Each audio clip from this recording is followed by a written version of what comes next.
Coucou à tous, j'ai le plaisir de vous retrouver pour une nouvelle recette. On va s'attaquer aujourd'hui au millefeuille. Donc vous avez été nombreux à me demander la recette, surtout pour la finition de ce millefeuille, pour le marbrage. Donc pour cette recette nous avons besoin de feuilletage. Donc là, cliquez ici pour avoir la recette en vidéo. De la crème pâtissière aussi bien sûr. Cliquez aussi ici sur l'écran. Et aussi du fondant fait maison. Recette aussi en vidéo. Cliquez également sur la vidéo. Donc pour commencer, on va prendre le feuilletage. Donc on va l'étaler à environ 2 mm d'épaisseur.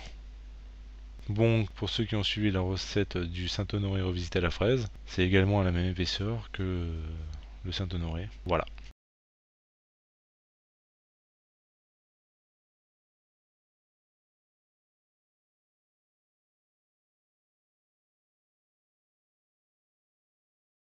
Donc surtout n'oubliez pas de piquer la pâte pour éviter que la pâte ne gonfle au four.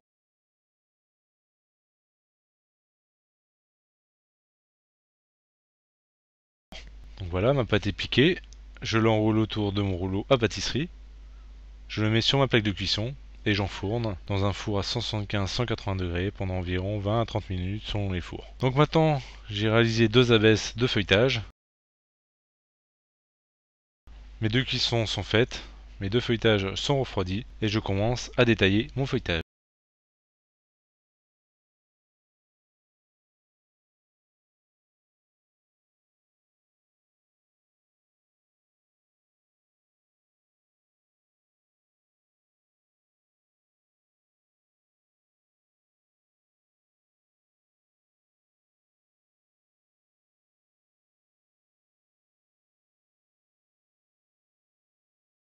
Donc ici je prends mes mesures, je vais faire un millefeuille de 16 cm de côté.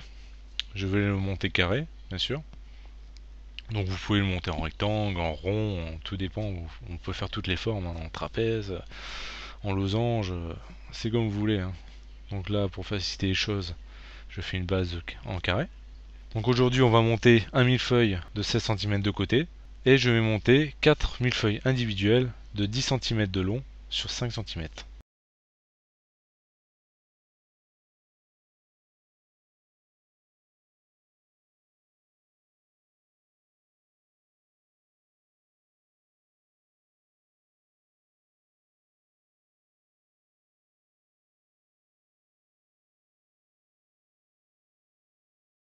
Donc là, je prends ma longueur, mes 10 cm, je vais monter mes individuels en bande et j'aurai plus qu'à couper après.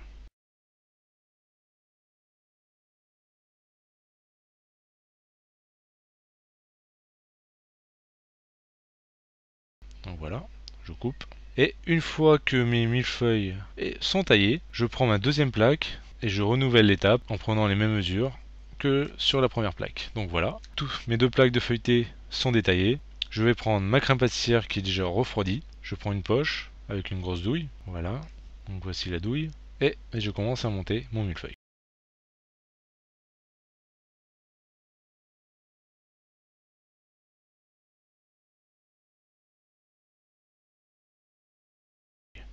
Donc je fais de petites bandes, je commence déjà par les côtés. Et je remplis le milieu. Je remets une couche sur le côté comme sur la première fois. Je remplis. J'en remets sur les côtés. Je remplis le milieu.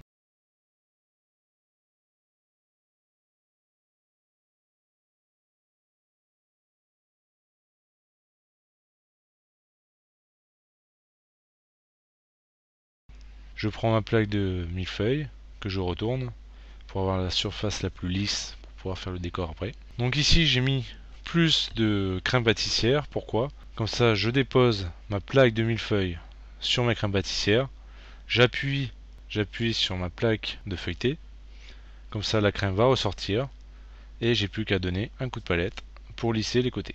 Voilà, tout simplement. C'est plus rapide et ça évite 36 000 manipulations. Voilà, je lisse bien sur les côtés. De toute façon, après, on va ébarber notre millefeuille. Qu'est-ce que c'est ébarber? C'est couper les côtés du millefeuille pour avoir un millefeuille qui est net, sans fondant et une crème lisse. Donc voilà. Donc mon millefeuille, donc mon gâteau millefeuille est monté. Je le réserve de côté. Maintenant, je vais monter les individuels.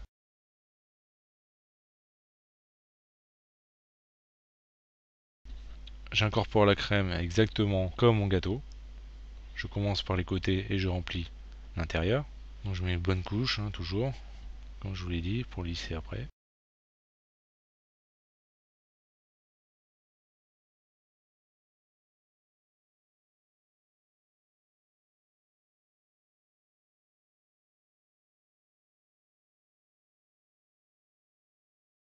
Je retourne toujours mon feuilletage, surtout c'est important, pour avoir toujours la surface la plus lisse sur le dessus.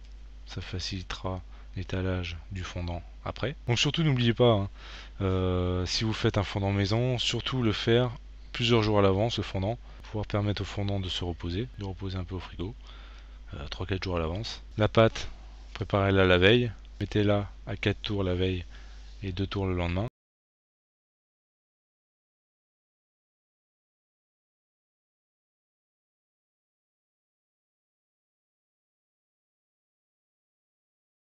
Donc maintenant, tous mes millefeuilles sont montés, j'ai pris un nappage blond, donc un nappage à l'abricot. Vous pouvez prendre une confiture, une gelée d'abricot, une confiture à l'abricot, et que j'ai fait chauffer pour liquéfier justement la gelée ou le nappage. Et j'étale une fine couche sur le dessus du millefeuille. Ça va donner une petite couche qui va imperméabiliser le fondant du millefeuille, sinon le fondant peut donner un aspect terne au fondant au lieu de garder son côté brillant. Donc le nappage va faire que le fondant va garder son côté brillant. Voilà pourquoi on y met une couche de nappage. Et au goût, c'est aussi sympa.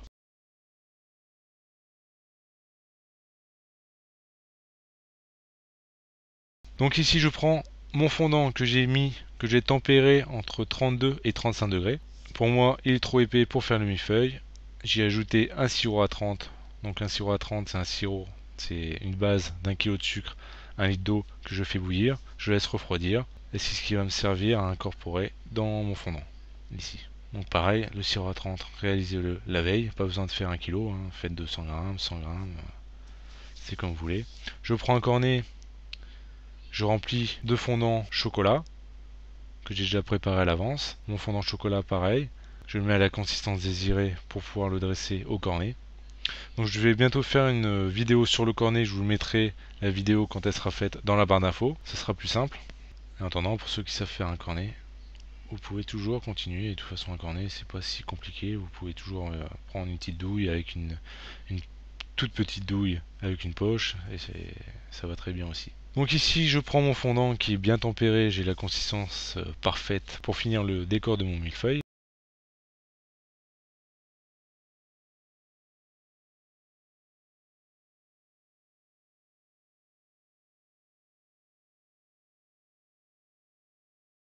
Je l'étale partout, j'étale une fine couche.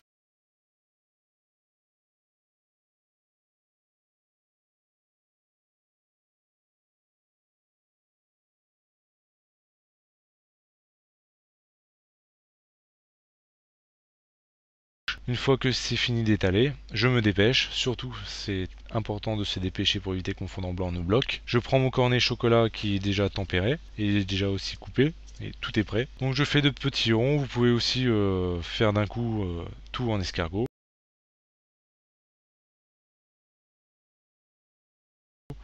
Maintenant je prends un couteau fin et je pars du milieu vers l'extérieur en diagonale comme ici. Je vous ai mis la vidéo au ralenti pour que vous voyez exactement la façon de faire. Voilà. De toute façon on part pour faire une croix. Et après on part du milieu de chaque trait que l'on a fait. On répète encore l'opération comme ici. Je pars du milieu et ça fait un dessin assez sympa, comme une petite toile d'araignée. C'est très facile, c'est simple à réaliser et ça donne un effet assez sympa.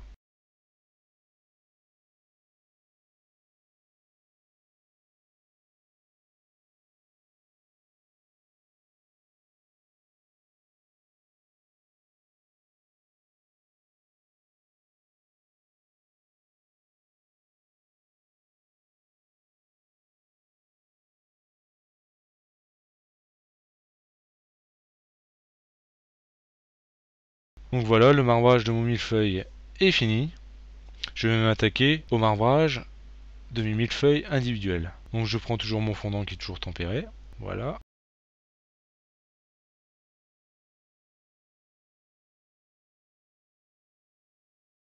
Je l'étale. Je prends toujours ma palette et je l'étale. je l'étale bien partout pour garder qu'une fine couche sur mon millefeuille. Donc surtout, bon après pour ceux qui aiment le fondant c'est autre chose. Mais pour ceux qui n'aiment pas trop le fondant quand il est épais, surtout étaler une fine couche, pas besoin d'avoir une couche super épaisse dessus. Donc je prends mon cornet, toujours tempéré, et je fais des lignes parallèles entre elles, en laissant un petit espace entre chaque ligne, et je prends mon couteau. Donc ici j'ai choisi de les faire en diagonale. Vous pouvez les laisser droits, vous pouvez faire des lignes droites, vous pouvez faire des traits droits au couteau. Si j'ai choisi en diagonale, c'est comme vous voulez. Donc voilà. Je vous ai mis aussi la vidéo au ralenti pour que vous voyez exactement comment on fait. Bon, ça revient un peu pareil, hein. Par contre là j'ai fait d'un sens, et pour remplir entre les lignes que j'ai fait, j'ai mis mon couteau de l'autre sens pour faire un autre effet. Donc maintenant on va ébarber. Donc là c'est l'action d'ébarber le millefeuille. Donc c'est prendre le couteau-ci pour enlever le fondant qui est sur le bord de mon millefeuille. Vous pouvez retrouver tout le vocabulaire professionnel sur mon site. Le lien est mis en bas d'infos, j'ai mis le lien aussi sur la vidéo. Vous y retrouverez aussi un programme d'apprentissage sur la pâtisserie et toutes les recettes en vidéo et aussi des recettes illustrées en photo.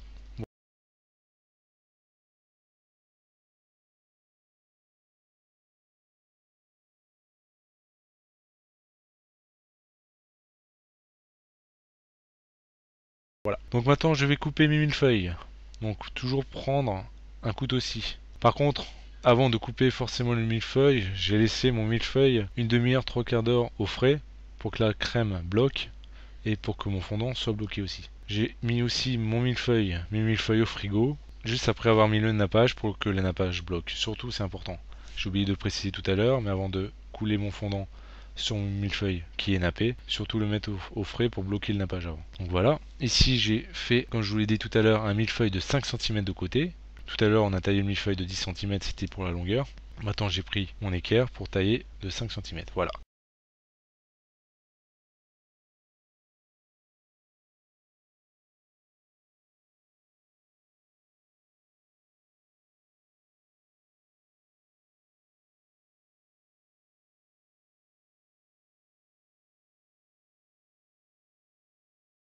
Donc mes 4000 feuilles sont montées, sont coupées avec des bornettes. Vous voyez, c'est pas si compliqué à faire un marbrage. Donc vous avez les deux effets qu'on peut y retrouver en pâtisserie. Donc vous pouvez, comme je vous ai dit, faire toutes les formes que vous voulez. C'est pas important. Donc voilà. Donc la recette elle est finie pour aujourd'hui. N'hésitez pas à liker la vidéo.